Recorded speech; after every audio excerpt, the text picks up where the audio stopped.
Hello everyone, welcome to your own channel टिस्किंग academy for competitive prep. तो आज हम डिस्कस करने वाले हैं उन बच्चों के लिए जिनको अभी तक कोई भी कॉलेज नहीं मिला है या फिर वो इस साल फिर से ड्रॉप लेने का सोच रहे हैं। रोज़ मेरे पास बहुत सारी क्वेरीज़ आती हैं कि सर हमें कॉलेज नहीं मिल पाया, इस कॉलेज के बारे में बता दो, उस कॉलेज के बारे में बता दो।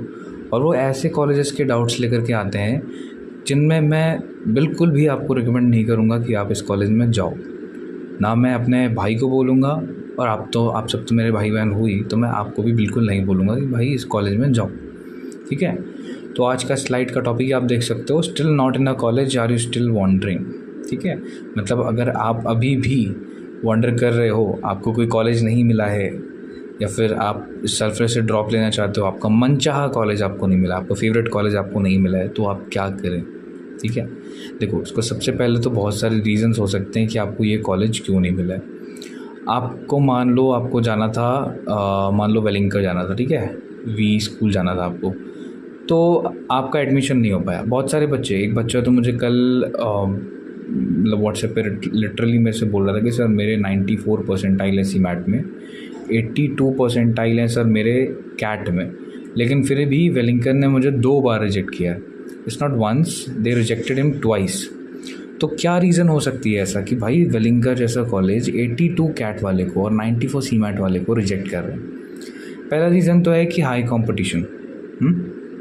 ये हम सबको पता है कि इस बार 3.5 लाख लोगों ने कैट का फॉर्म भरा था, है ना। 3.5 lakh people had fill the form for CAT examination and then उसमें से 3 लाख लोग शायद अपीयर भी हुए थे।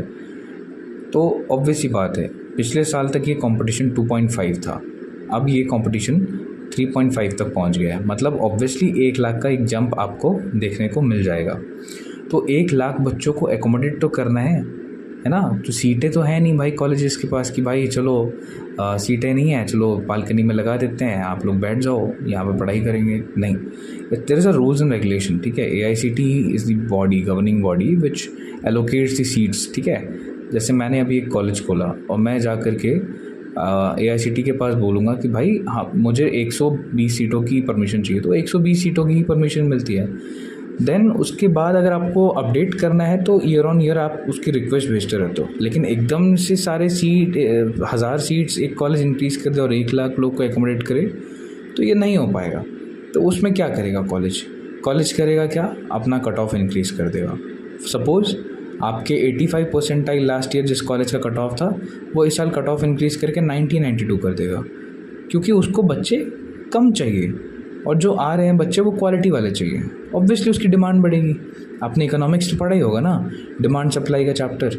जहाँ पर डिमांड ज़्यादा होती है, ठीक है, वहाँ पे प्राइस क्या हो जाएगा, ऑटोमेटिकली सप्लायर अपना प्राइस इंक्रीज़ कर देगा टू मीट दी डिमांड, क्योंकि सप्लाई इज़ कॉन्स्टेंट, सप्लाई तो यहीं पे है।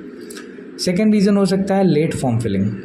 बहुत सारे लोगों को ये डाउट था कि सर फॉर्म कब फिल करें। मैंने दिसंबर से ही अपने मेंटोरशिप प्रोग्राम में, और मैंने अराउंड अप्रैल से ये वीडियो मेकिंग स्टार्ट की, मैं तब से बोलता आ रहा हूँ कि भाई सीमैट के रिज़ल्ट का वेट मत करना, फॉर्म फिलिंग स्टार्ट कर देना। बहुत लोगों ने मेरी बात सुनी और बहुत लोगों ने फॉर्म फिल भी कर दिया, लेकिन ऐसे फिर भी बहुत सारे लोग थे जिन्होंने अपना फॉर्म नहीं फिल किया और अब आकर के जुलाई मंथ में मेरे से पूछ रहे हैं कि सर कौन सा कॉलेज में अप्लाई कर लूँ। अब मुझे एक बात आप लोग बताओ कि क्या जुलाई तक कोई भी कॉलेज अपना फॉर्म खोल के रखेगा? इंडक्शन स्टार्ट हो चुका है, आपका कॉलेज स्टार्ट हो चुका है, तो जुलाई मंथ में किस बात का आपको फॉर्म मिलेगा? कोई फॉर्म नहीं मिलने वाला है। ऑब्वियसली सारे फॉर्म्स आर क्लोज्ड। ठीक है, और बहुत जो फॉर्म्स बचे भी है ना, वो ऐसे कॉलेजेस हैं जहाँ पे मैं बिल्कुल भी आपको नहीं भेजना चाहूँगा। तीसरा, नो सीट्स। भाई सीट्स नहीं है यार। ठीक है, अब एकदम से 1 लाख बच्चों का जंप आया है, सीटें तो उतनी थी, बहुत ज़्यादा किसी ने सीटें बढ़ा दी होंगी तो 30-40 सीटें बढ़ा दी होंगी, but they can not accommodate thousands of people, है ना। जिस वजह से क्या हो रहा है, ऑटोमेटिकली कट ऑफ इंक्रीज़ हो रही है। ठीक है, तो ये सब इंटर रिलेटेड है। और चौथा जो एक पॉइंट है, provisional list and wait list movement, ये मैं आजकल बहुत देख रहा हूँ। बहुत सारे कॉलेज, जैसे मैंने आपने देखा होगा MDI गुड़गांव का, आपने देखा होगा MDI गुड़गांव में ऐसा बहुत हो रहा है कि उन्होंने 100-150 बच्चों को ऑफ़र दे दिया। ठीक है, उनने ऑफ़र दे दिया, अराउंड 100 पीपल को ऑफ़र देने के बाद बोलते हैं, जब कॉलेज खुलने वाला था तो बोलते हैं we are sorry we can not give you admissions क्योंकि हमारे सीट्स फुल हो चुके हैं। उन्होंने ये सोच के दिया था कि भाई देखो, बहुत सारे बच्चे हर साल वेट लिस्ट में हाथ रहते हैं, तो वो लोग अपना दूसरे कॉलेज कन्वर्ट हो जाने के बाद वेट लिस्ट मूवमेंट के बाद वेट लिस्ट मूव होती है। बट इस साल ऐसा कुछ भी नहीं हुआ, वेट लिस्ट मूव ही नहीं हुई। प्रोविजनल लिस्ट में जो बच्चे थे वो ऐसे के ऐसे ही रह गए क्योंकि वेट लिस्ट मूव नहीं हुई। तो आप इन बच्चों को एडमिशन दे सकते हो? आप नहीं दे सकते। क्या करोगे? सीधे सीधे बोलोगे बेटा जाओ, अगले साल आपको हम एडमिशन दे देंगे टर्म्स एंड कंडीशंस पे कि आप डिफ़र्ड एडमिशन मतलब ये होता है कि अगर आपको इसी कॉलेज में एडमिशन चाहिए तो आप अगले साल फिर से आ जाओ, हम आपको एडमिशन दे देंगे। ये प्रोविजनल लिस्ट एडमिशन और वेट लिस्ट मूवमेंट का ये चीज़ चल रहा है। एंड मेरे जानने वाले बहुत सारे बच्चों के साथ ये प्रॉब्लम हुई है कि उनका कॉलेज में एडमिशन हो गया, उन्होंने फ़ीस पे कर दी, कॉलेज कैंपस में 4 दिन रह के भी आए, लेकिन उनका वेट लिस्ट मूव नहीं हुआ और फाइनली उनको कॉलेज से जाना पड़ेगा।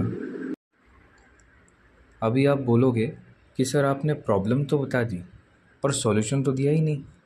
अब अगर हमारे साथ ऐसा हुआ है तो हम क्या करें? तो चलो सॉल्यूशन देखते हैं कि भाई क्या क्या सॉल्यूशंस हैं आपके पास और क्या आप कर सकते हो। तो ऑप्शंस लेफ्ट कि भाई जिनके साथ ऐसा हुआ, अच्छे परसेंटाइल आए, तो अगर उनको कोई कॉलेज नहीं मिला है मान लो, तो वो कैसा क्या कर सकते हैं कि जिससे उनका जो ईयर है वो वेस्ट ना हो, या फिर नेक्स्ट ईयर वो अच्छे से किसी अच्छे कॉलेज में जा सकें। सबसे पहले तो गैप ईयर। देखो, जिसका ग्रेजुएशन 2024 में ख़त्म हो रहा है, 2024 में जिसका भी ग्रेजुएशन ख़त्म हो रहा है, तुम फ्रेशर की कैटेगरी में भी नहीं आते हो, तुम वर्किंग्स की कैटेगरी में नहीं आते हो, चुपचाप जाके तुम गैप ईयर ले लो। क्या ले लो? गैप ईयर ले लो और कैट के लिए अच्छे से प्रिपरेशन करो। ठीक है, तुम्हारा तो सीन सॉर्टेड है कि तुम्हारा पहला गैप ड्रॉप हो गई है और तुम्हें ड्रॉप लेना ही चाहिए। और अच्छे से 6-7 महीने, जितने भी 6 महीने बचे हैं, प्रिपरेशन करो, है ना? नहीं, 6 महीने नहीं बचे, सॉरी, 4 महीने बचे हैं। अच्छे से प्रिपरेशन करो और कैट अच्छे से इस बार अटेम्प्ट करो। ठीक है, जिनका 2023 का ग्रेजुएशन है, ठीक है, आपका ऑलरेडी एक गैप हो चुका है, तो उस केस में आप या तो सेकंड ड्रॉप अगर आप ले सकते हो और आपको अच्छा कॉलेज चाहिए तो आप ले लो, ऐसा कोई सीन नहीं है सेकंड ड्रॉप के बाद कि आपको कॉलेज नहीं मिलेगा, नहीं, ऐसा कुछ भी नहीं है। लिटरली डज़ नॉट मैटर, आप आराम से ले सकते हो एक और ड्रॉप, ठीक है, और आप प्रिपरेशन कर सकते हो। लेकिन मैं बोलूँगा कि किसी पार्ट टाइम जॉब के साथ ये प्रिपरेशन करना, जिससे आपको ये जो एक गैप है ये रिफ्लेक्ट ना हो। ठीक है, पार्ट टाइम जॉब कुछ भी हो सकता है। अब आप जाके क्या कहते हैं, अमेज़ॉन में सेल्स या फिर कॉल्स कस्टमर सपोर्ट एग्जीक्यूटिव बन सकते हो, फ्लिपकार्ट में बन सकते हो, आसपास कोई कंपनी है, सीए की वो है, आर्टिकलशिप कर सकते हो वहाँ पे, कुछ भी कर सकते हो। बट कुछ भी पार्ट टाइम जॉब पकड़ना ओनली फॉर 2023 के पास आउट्स। ठीक है, फिर आता है ऑल्टरनेटिव पीजी डिग्री। अब जिनको एमबीए करना था और वो बीकॉम कर चुके हैं, भाई सीधी सीधी बात है, घर के पास तुम्हारा कोई कॉलेज होगा, ठीक है, कोई XYZ कॉलेज, जाओ वहाँ पे एमकॉम का फॉर्म डाल दो। अगर तुम बीएससी वाले हो तो जाओ और वहाँ पे एमएससी का फॉर्म डाल दो। अगर तुम नहीं पढ़ सकते हो भाई अपने सब्जेक्ट्स, तो जाओ और एमए का फॉर्म डाल दो। ठीक है, कुछ भी ले लो, एमए इंग्लिश ले लो, एमए हिस्ट्री ले लो, पॉलिटिकल साइंस ले लो, कुछ भी लो, साइकोलॉजी ले लो, चुप करके कोई भी पोस्ट ग्रेजुएशन डिग्री का आप फॉर्म भर दो। ठीक है, जैसे क्या होगा कि आप ये स्टेट कर सकते हो कि भाई मैं खाली नहीं बैठा था, मैं क्या कर रहा था, मैं एक पीजी डिग्री कर रहा था और उस पीजी डिग्री की कहीं ना कहीं से कुछ वैल्यू है। अगर आप रेगुलर करना चाहते हो तो रेगुलर करो, अगर आप ऑनलाइन करना चाहते हो, डिस्टेंस करना चाहते हो, तब तो भाई इग्नू और डिसॉइल ऐसे करके बहुत सारे ऑनलाइन तो हैं ही, मैं बट रिकमेंड करूँगा इग्नू करो क्योंकि इग्नू की वैलिडिटी है। ठीक है, जॉब एंड सर्टिफिकेशन, भाई देखो ये 2024 पे एप्लीकेबल नहीं है, आप सिर्फ और सिर्फ पढ़ाई करो। ये 2023 और 2022 उससे पहले जितने पास आउट लोग हैं जो 2-3 साल गैप लेके बैठे हुए हैं अपने साथ, भाई जाओ और कोई जॉब पकड़ो, कोई भी जॉब पकड़ो। मतलब नहीं है उससे कि आपकी सैलरी कितनी है, 15,000 है, 20,000 है, कोई भी जॉब पकड़ो बस। ठीक है, 8 घंटे की कोई जॉब होनी चाहिए और जाके अपनी जॉब, वो कंपनी एटलीस्ट तुम्हें एक कुछ पे करे, ठीक है, कुछ भी करे, और लास्ट में तुम जब वहाँ छोड़ोगे तो वहाँ पे एक चीज़ मिलनी चाहिए, वो है लेटर ऑफ रिकमेंडेशन LOR और सर्टिफिकेट ऑफ कंप्लीशन। ठीक है, मतलब तुमने इतने साल यहाँ पे काम किया है उसकी एक सर्टिफिकेट वहाँ पे मिलनी चाहिए। ऐसी कंपनी ढूंढो और वहाँ पे जितना भी सैलरी मिल रहा हो कोई मतलब नहीं है, तुम वहाँ करो काम। क्योंकि ऑब्वियसली एमबीए करने के बाद तुम्हारी वहाँ से सैलरी 5 गुना ज़्यादा होगी, उस पर फ़र्क नहीं पड़ता। पर तुम्हें अगर गैप जस्टिफाई करना है तो तुम्हें ये करना ही पड़ेगा, ठीक है। या फिर कोई सर्टिफिकेशन कोर्स कर सकते हो। सर्टिफिकेशन में क्या आएगा, एक्सेल सीखो, ठीक है, टैबलू सीखो, पावर बीआई सीखो, सेल्स फोर्स सीखो, या फिर वीडियो एडिटिंग सीखो, कंटेंट राइटिंग सीखो, कुछ भी सीखो, पर कुछ करो, खाली मत बैठो। तो मोटिव आपको खाली ना रखने का है, ठीक है। तो कुछ भी करो, कोई भी सर्टिफिकेशन आप चूज़ करो एंड उसको करने की कोशिश करो। देन आता है एनजीओ। देखो, सबके घर के पास एक एनजीओ ज़रूर होता है। कोई भी एनजीओ, XYZ जो भी एनजीओ है, वहाँ पे जाओ और उनका 2-3 घंटे का कोई भी काम होगा, ठीक है, क्राउड फंडिंग या फिर किसी को कुछ हेल्प करना है, कुछ भी, वहाँ पे 2-3 घंटे आप जा कर के काम करो और उनसे बोलो कि देखो ऐसा है, मुझे चाहिए अपने लिए लेटर ऑफ रिकमेंडेशन और सर्टिफिकेट कि मैंने आपके यहाँ काम किया है। या फिर आप एक इंटर्नशिप भी उनके यहाँ पे कर सकते हो। तो पे जनरली वो पे नहीं करते हैं कुछ, अगर वो करेंगे तो भी मैक्सिमम 5 to 6 के वो पे करेंगे, ठीक है। पर आप पैसा मत देखो, आपको क्या चाहिए, आपको चाहिए अभी फ़िलहाल एक सर्टिफिकेट जो कि आपकी 1 साल को छुपाएगा, ठीक है। तो आप किसी एनजीओ जाओ और वहाँ पे उनसे काम मांगो, 2-3 घंटा एक दिन काम करो, बहुत ही चिल लाइफ, ठीक है, और एक सर्टिफिकेट लेकर के घर वापस जाओ। कितना कूल है, देखो। देन आती है बारी डू एंड डाई सिचुएशन वालों की, कि भैया सर, इस साल हमको एमबीए करना है, चाहे कुछ भी हो जाए। अब आप बताओ हमको क्या करना है, कैसे करना है, हमें नहीं पता। ठीक है, अगर आपने डिसाइड कर लिया एवरेज कॉलेज से करना है, ठीक है, कर लो, कोई दिक्कत नहीं है। बट जो दूसरी पॉइंट आपको ध्यान रखनी है कि आपका जो प्लेसमेंट है वो 9 LP के अराउंड एवरेज उसका होना ही चाहिए। 9 तक चलेगा, अगर 8 से नीचे है तो भाई मत करो। क्योंकि किसी भी एमबीए कॉलेज की फ़ीस तुम देखोगे 15 लाख से कम नहीं है। और अगर तुम लोन लेके जा रहे हो पढ़ने, ठीक है, अगर तुम लोन लेके पढ़ने जा रहे हो तो तुमको ईएमआई पता ही होगा कितनी है ईएमआई। तुम्हारी 15 लाख की ईएमआई पड़ेगी कम से कम 20,000 के अराउंड, ठीक है। 20,000 के अराउंड तुम्हारी ईएमआई पड़ रही है। और अगर तुम 7 लाख की जॉब लेके जा रहे हो जिसमें तुम्हारा फिक्स के अराउंड पता नहीं 70 के अराउंड हो, ठीक है, और उसमें भी जाके तुम्हारे 30-40 हज़ार रुपये हाथ में बच रहे हैं। अब बैंगलोर जैसे शहर में तुम 15,000 तुम्हारे हाथ में रहेंगे, तुम रेंट क्या दोगे, खाओगे क्या भाई 15,000 में बैंगलोर में? मजाक है? नहीं। इसीलिए मैं बोल रहा हूँ कि मिनिमम पैकेज तुम्हारा उस कॉलेज मतलब एवरेज 8 अराउंड होना चाहिए, और तुम अपने आप को उससे ऊपर ही रखोगे कि तुम्हें 8 से 10 के बीच में मिल जाए, ठीक है। इसलिए मैंने एक बॉल पार्क फिगर यहाँ पे रखा है कि भाई average should be 9। Skill development पे काम करो। सर स्किल डेवलपमेंट क्या है? प्रेजेंटेशन बनाना सीखो। एमबीए में जितना अच्छा प्रेजेंटेशन उतनी अच्छी पर्सनैलिटी, ठीक है, और जितना अच्छा प्रेजेंटेशन उतनी अच्छी पर्सनैलिटी उतने अच्छे जॉब पर्सपेक्टिव। एक्सेल सीखो। एमबीए में तुम्हें अगर 2 साल कुछ करना है, अगर तुम टेक्स्ट बुक ना भी पढ़ो तो एक्सेल सीखो, ठीक है। एक्सेल सीख के क्या करोगे सर? एक्सेल सीख के ही तो फाइनेंस में जा पाओगे, एक्सेल सीख के ही तो मार्केटिंग में जा पाओगे। बिना एक्सेल के तुम्हारा कुछ होगा? कुछ नहीं होगा। चौथी चीज़ आपको जो देखनी है, NBA and AICT approval college होना चाहिए, ठीक है। एआईसीटी का अप्रूवल होना चाहिए और एनबीए का अप्रूवल होना चाहिए। ये ज़रूर से ज़रूर देख लेना अगर आप किसी एवरेज कॉलेज में जा रहे हो। फिर एक चीज़ है कि off campus internship and interviews. आपको ये बात ज़रूर ध्यान में रखना है कि भाई मैं कॉलेज में तो आ गया हूँ, लेकिन अब मैं कॉलेज के भरोसे नहीं हूँ। कॉलेज में हूँ पर कॉलेज के भरोसे नहीं, लेकिन क्या करूँगा, ऑफ कैंपस ट्राई करूँगा।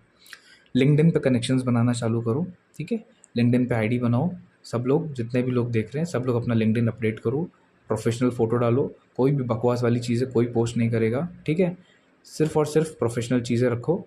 और क्या कहते हैं, जितने भी आपके एचआर्स आते हैं उसमें एचआर से कनेक्शन बनाओ। वो लोग जॉब पोस्ट करते हैं, इंटर्नशिप पोस्ट करते हैं, तो इंटर्नशिप्स के इंटरव्यूज़ वो लोग शेड्यूल करेंगे, वो दो एंड वहाँ पे सेलेक्ट हो जाओ। कॉलेज पे डिपेंड ही क्यों होना है? जब तुम खुद पे डिपेंड हो जाओगे जिस दिन, उस दिन तुम्हें एवरेज पैकेज, कॉलेज, सबकी चिंता दूर हो जाएगी, ठीक है। बैंकिंग और अदर गवर्नमेंट एग्जामिनेशन, भाई जिनको मज़ा नहीं आ रहा एमबीए करके अपने कॉलेज से, लेकिन डू एंड डाई सिचुएशन था और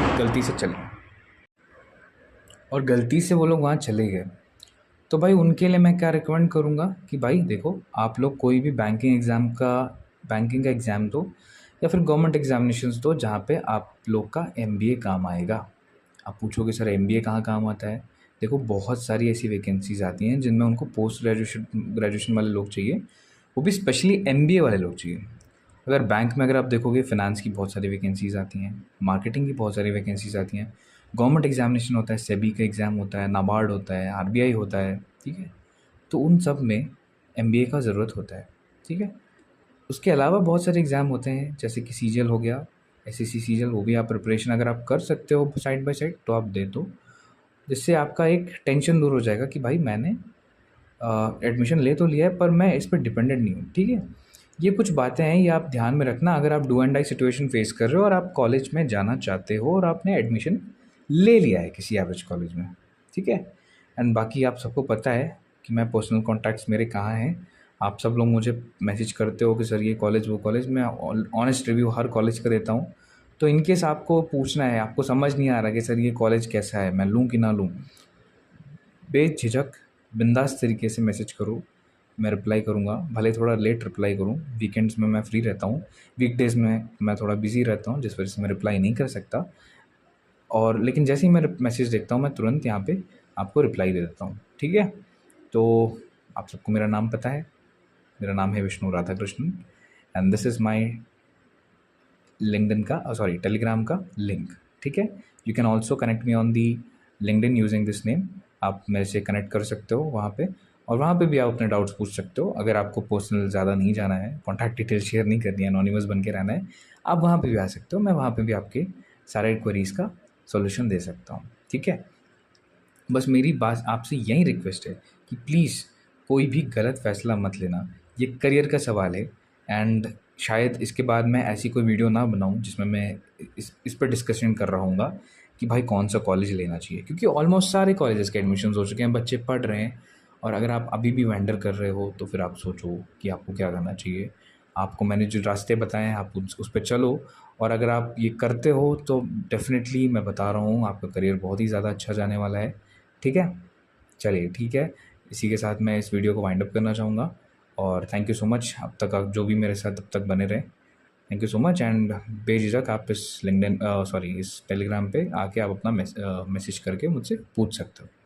thank you and all the best.